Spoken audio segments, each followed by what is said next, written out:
অন্তর্বর্তীকালীন সরকারের দেশ সুন্দরভাবে পরিচালনা এবং সুন্দর সাজানোর ব্যাপারে আমাদেরও একটা দায়িত্ব কর্তব্য আছে বিধায় আমরা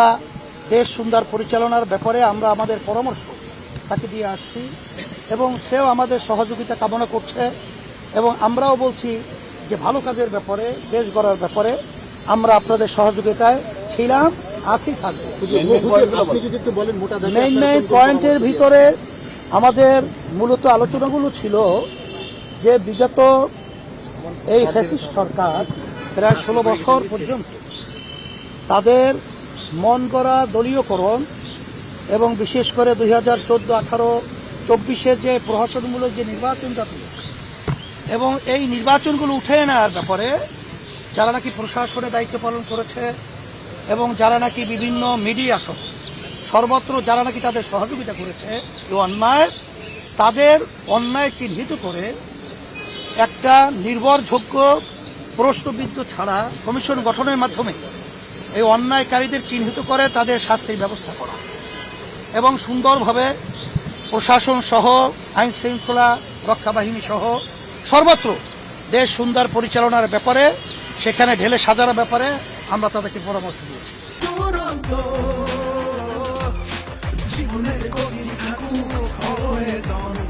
যে এইসব জায়গাগুলো সুন্দর স্বচ্ছ একটা পরিবেশ তৈরি না হওয়া পর্যন্ত আসলে নির্বাচন যখন দেওয়া হবে তখন আবার ওই আগের সেই ধারাটাই বাস্তবায়নের ক্ষেত্র তৈরি হতে পারে বিধায় আমরা বলেছি যে খুব শীঘ্র আপনারা এই সব জায়গাগুলো সুন্দর পরিবেশ তৈরি করার মাধ্যমে বিশেষ করে বাংলাদেশের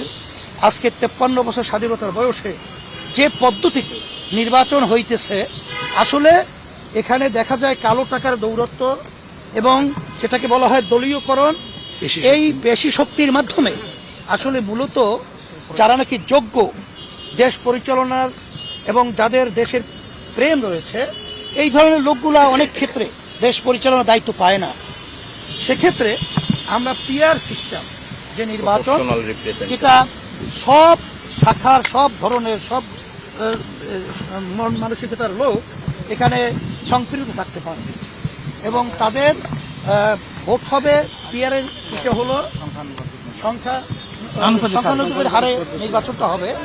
সেখানে দল এবং মার্কা থাকবে জনগণ ভোট দিবে এবং সেখানে যেই দল যেভাবে ভোট পাবে সেই অনুযায়ী তাদের প্রতিনিধি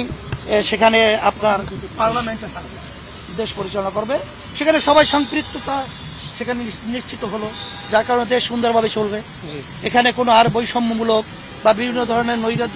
নৈরাজ্য সৃষ্টি করার মতো কোনো পরিবেশ থাকবে না।